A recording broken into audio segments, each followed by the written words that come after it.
That means on the books, that's going to be listed as a car that's worth 12.5, even though I can get maybe 18 to 20 in the market. But in the balance sheet, we always list things on book value. You know, certain firms buy buildings, right? Or real estate. And real estate also does depreciate unless it's land. So if I bought a building 30 years ago, it is likely that all of it have been depreciated to zero. But that doesn't mean that that building is worthless. So book value may be zero if it's completely depreciated to zero, but the market value is going to be non-zero. There are also assets that are not even listed. You guys are a little bit young, but you probably have heard a guy named Steve Jobs, right? He's the guy who made Apple Apple. Back in mid 90s or early 90s, Apple fired Steve Jobs actually. And within 3, 4 years, Apple was on the verge of bankruptcy. Uh, but at the time they fired, Apple's main business was Macintosh computers. You know, they kind of have a cult following, but you know, they were making too much money. Then Steve Jobs comes back. Within a year, he invents iPod. They come with iTunes. Then, you know, iPhone comes, iPad comes, and all the other stuff. But when you look at balance sheet of Apple, you're not going to see an item, even the most detailed version. You're not going to see an item that says Steve Jobs worth $10 billion dollars or $100 billion, dollars, whatever it is. Could anybody argue against the claim that Steve Jobs was a significant asset to Apple? No. And we can actually figure out an estimate of market value of Steve Jobs. About a year before he died, he announced, or Apple announced, that Steve Jobs had terminal pancreatic cancer. You know, 1 year survival rate typically on that is 5%. 5 year survival is almost non existent. It may be a little bit better now, but at that point, this is early teens, early 2010s.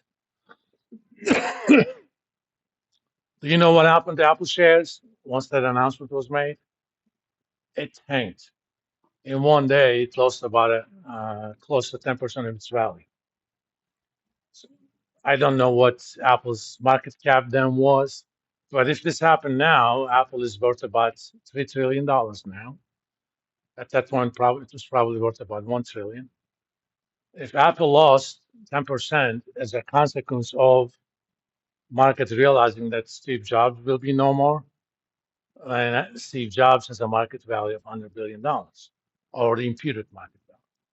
But you're not going to see any of that. So when we say assets, we're not saying the true value of the things company owns. It is the book value of all the things company owns. They are also listed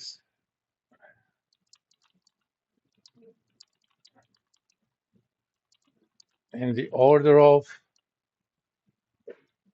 I'm going to put that in quotes, most liquid to least liquid assets. Anybody knows if I say that a certain asset is liquid, what does that tell you? You don't necessarily need to know what that literally means for accounting purposes, but if an asset liquid, what do you think that means?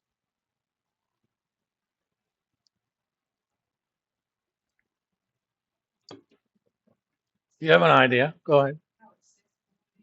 How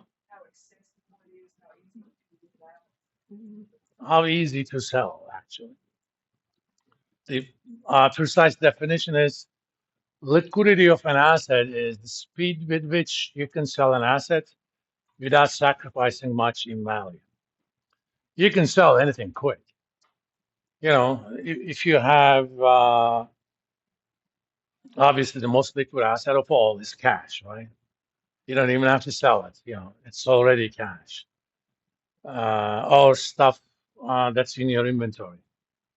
But if you have a Boeing 787 in your inventory, or if that's one of your assets, I can sell that thing in 5 seconds on Craigslist, provided I'm willing to get a very significant haircut somewhere over here, not even a little trim. Okay. In that sense, a Boeing 787 is not a liquid asset, but things that are already on your shelves, they're liquid assets. Or you may have cash, but you invested them into short-term treasury bonds.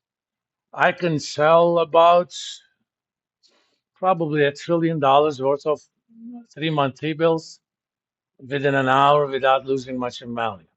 So that's a very liquid asset. But if I had a 30-year T-bonds, $1 trillion 30-year T-bonds is going to be a little bit harder to get rid of. $10 billion, no problem. I can probably sell them, within 10 seconds. So assets have different levels of liquidity. Because of that, we list them in balance sheets from the order of most liquid to least liquid. The reason we do that, different stakeholders are interested in different types of assets. These are things that I own, right? So if somebody lent me money and they expect it in 30 days, they don't particularly care whether or not I have a fleet of 787s, because converting them to cash in 30 days without getting a big haircut is not going to be easy. But I'm interested in things they can convert to cash very quickly. But if I'm a long-term lender to this firm, I'm interested in more longer-lived assets. So we divide total assets into two. We call them current assets, CA, plus net fixed assets, NFA. We say net because fixed assets are the assets that are not current assets, which we're going to define. Fixed assets also tend to be subject to depreciation. So we list the net value.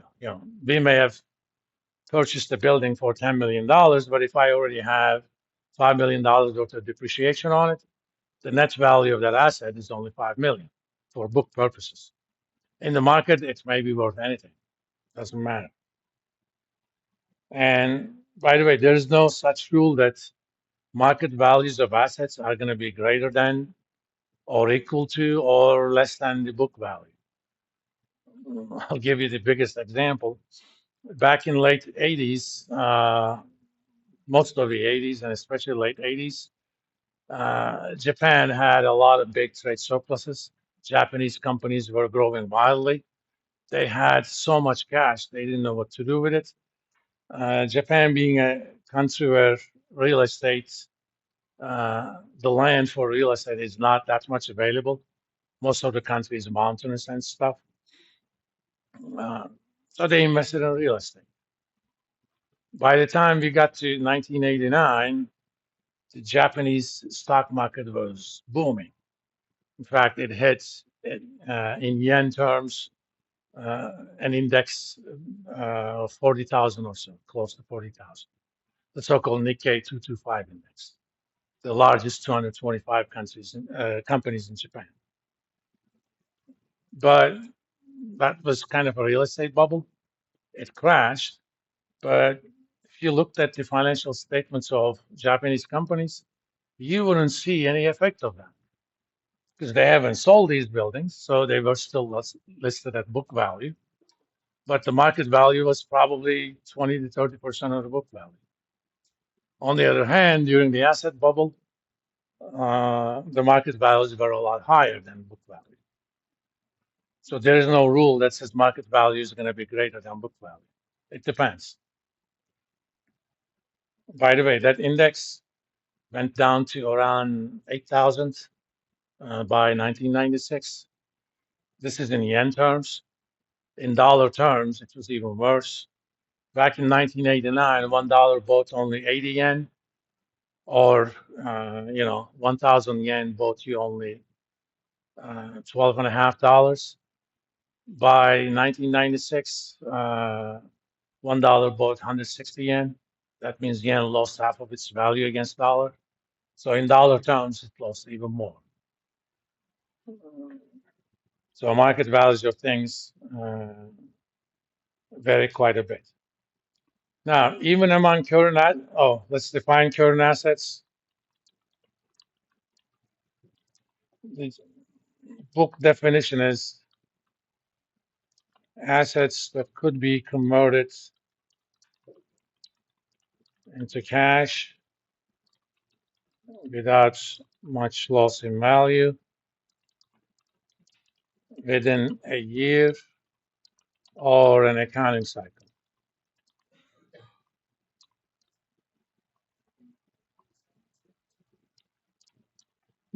Almost all companies have an accounting cycle that's a calendar year long, but every once in a while you may see something that's different.